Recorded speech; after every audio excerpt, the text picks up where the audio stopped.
Alright guys, welcome back to another video. So the entryway table is in its kind of final resting place. This is where it's going to live for at least a few years anyway. And so I want to make this final video of the series just kind of talking about the things that went right, the things that went wrong, all that kind of stuff that went into this project. Because I kind of talked about this as we were working on the project. This project went from being something that I was just building to try out the tried and true stain to actually becoming a piece of furniture that I've really fallen in love with. I absolutely love the way that this piece came out. But even though I really like the way this piece of furniture came out, I think it's important to look back at certain aspects of this project and figure out what I could have done differently to either make building it easier or just make the finished piece a little bit nicer. So the first thing I want to talk about here is the through tenons on the bottom shelf. Now I really like that it did the through tenons on here. I think that it adds the perfect amount of detail to those bottom stretchers. If it wasn't for that through tenon, those bottom stretchers would look very bland and kind of boring. The one issue with the through tenons is I didn't really have a good understanding of what I was working with. And so what happens with this exposed tenon, once you go through and bevel all the edges and that, is you basically end up with 100% end grain on there. And so end grain takes stain quite a bit differently than the rest of the piece of wood. It ends up soaking up a lot more stain. And so although I don't think that this looks really bad, I definitely think that this could look better if I'd taken the time to sand that tenon up to a much higher grit so it kind of seals up the ends of that end grain and doesn't soak up as much stain. The other part of this is that I didn't do a good enough job in my cleanup of it. There's small areas like you can see on this tenon here where I kind of gouged in with the chisel, and if I hadn't stained this piece, you would never notice that. But because it's stained, that small area ends up picking up more of that pigment from the stain and ends up being a little bit more obvious. Now overall, neither of these tenons look that bad, and they're a small portion of this whole piece of furniture, but they are one area that I want to improve on in the future because I really like including some of that through joinery. I think that it adds a nice little accent to the piece of furniture and definitely shows a different level of skill. So those things that I mentioned are just things to keep in mind the next time I want to do a through tenon or a through joint of any kind, just to make sure that I take the time to clean up that end grain as best as I possibly can, because as soon as you apply stain or even oil, any mistakes you make are going to become fairly obvious. Next thing here is the drawers. Now on the drawers, we use just standard ball bearing drawer slides. They don't have anything special, so you have to push them all the way back in. Now this one is going to be very nitpicky of me, but I would have much preferred if I'd chosen a soft close drawer slide or a self-closing, or whatever terminology you want to go with. The type of drawer where when you get about to this point here, it then pulls the drawer the rest of the way in. I think for a piece of furniture at this level, having those soft close drawer slides is kind of a necessary thing because that's such a simple thing to add. You know, it only costs a couple bucks more than your standard ball bearing drawer slides, but it adds that functionality that is overall a lot easier. With these drawers, you have to manually push them closed. You can't be as lazy. Whereas if you have those soft closing drawer slides where you can push them back here and then they pull in the rest of the way, that does add a little bit of nicer functionality to it. So this is not something I would worry about changing. It's just something to keep in mind for my future projects. If I'm buying drawer slides, just make sure I find something that is soft closing or self-closing, because it just has that nicer touch to it. With the doors, I would definitely change up the catch that I use on here, because the more that I kind of work with this double ball catch that I use on here as well as on the bedroom set at the beginning of the year, I'm not a fan of it anymore because it just seems like there is just too much variation in it. Because sometimes it works just fine, but sometimes it doesn't seem to work, because right now, after spending all that time getting these doors fit up all nicely, we still have to put a decent amount of pressure on it in order to close it. Again, this is one of those things that's a little bit nitpicky. I don't like the fact that it takes a decent amount of force now in order to close this. I'm gonna mess around with the tension on the barrel catch here just to see if I can get it a little bit better. So I think going forward, I'm gonna start using some magnetic catches rather than these kind of physical, I don't know how you describe this kind of catch compared to a magnetic catch.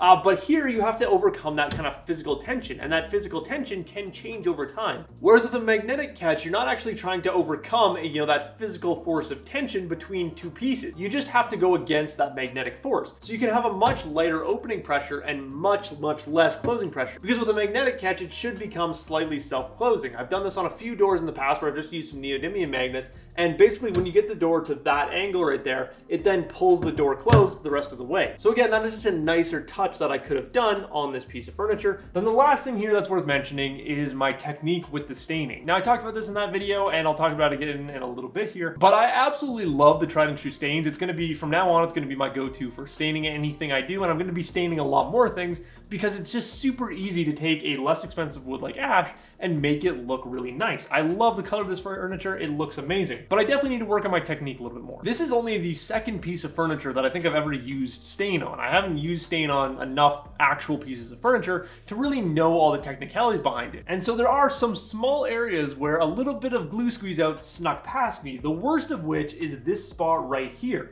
Now, I don't know if you're gonna be able to tell it on camera, and from the majority of angles that I've looked at this from, it's very hard to see this spot. I had to search all the whole tabletop here because I knew that this spot existed, but it's very hard to find. But there's just this small little area here where the stain is not as pronounced as it is everywhere else. Now again, this is being super nitpicky. This is something that I don't think anyone would ever notice, but it's something that I noticed because as I'm going through and finishing this thing, I'm checking every little area. I'm checking for every little detail to see that things are as good as they can be. Now, as you can tell, the table is now in the house and there's not much chance I'm gonna go back and fix that. And I made the decision while I was in the shop that I didn't want to go after that little defect right there because I figured that if I tried to fix it, I would end up making the problem worse over the whole tabletop. I'd end up damaging the stain or doing something that was gonna make it a lot more obvious that I tried to fix something, whereas just leaving this minor issue in there, overall, not that big of a deal, and the vast majority of people would never even notice it's there. And so this is by far the worst of the little glue squeeze out spots. I've only got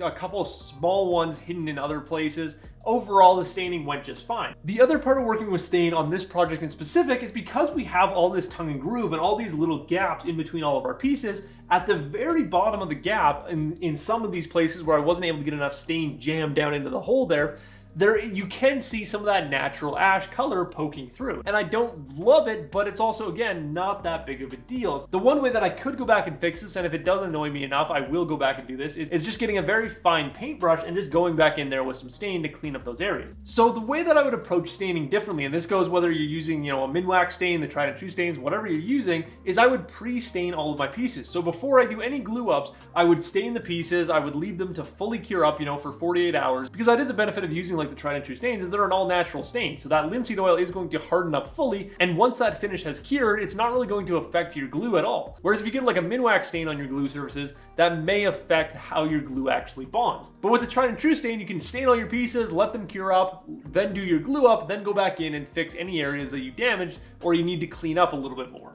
So this piece was a great learning opportunity for figuring out how best to work with stain in the future. So just rapid fire here, let's go through what stuff worked out well. First off, the slat design. I'm so glad that in the very beginning I wasn't able to make this tabletop out of a book match pair, and I kind of forced myself to get a little bit creative and build out this slat design that then inspired our slat design across everything. Our doors, or the internals of our cabinets.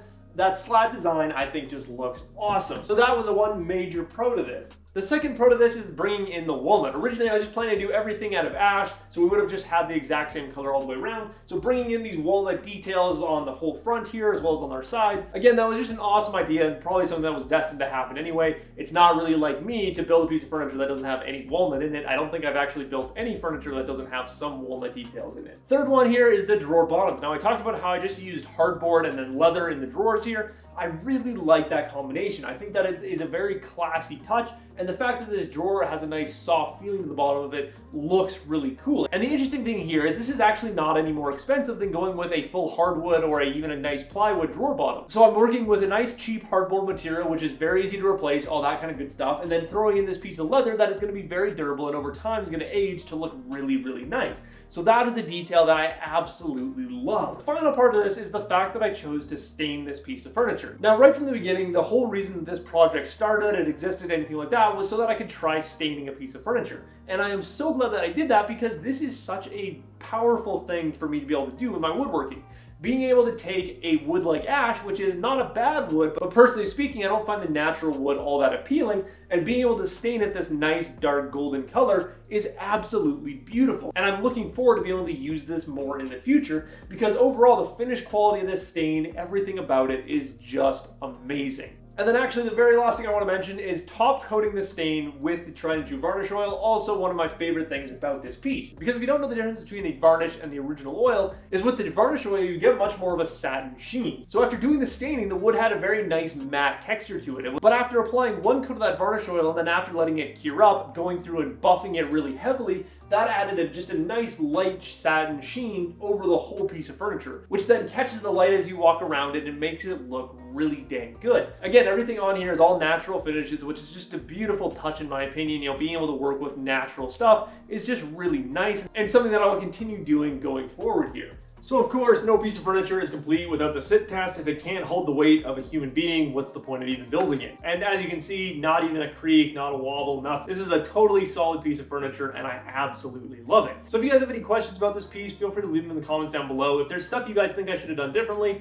again, I'd love to hear you guys' opinions. A lot of you are far more experienced than me at woodworking. So if you have any suggestions, any opinions, I'd love to hear them in the comments down below. But as always, guys, I do hope you enjoyed this project and I will see you in the next one.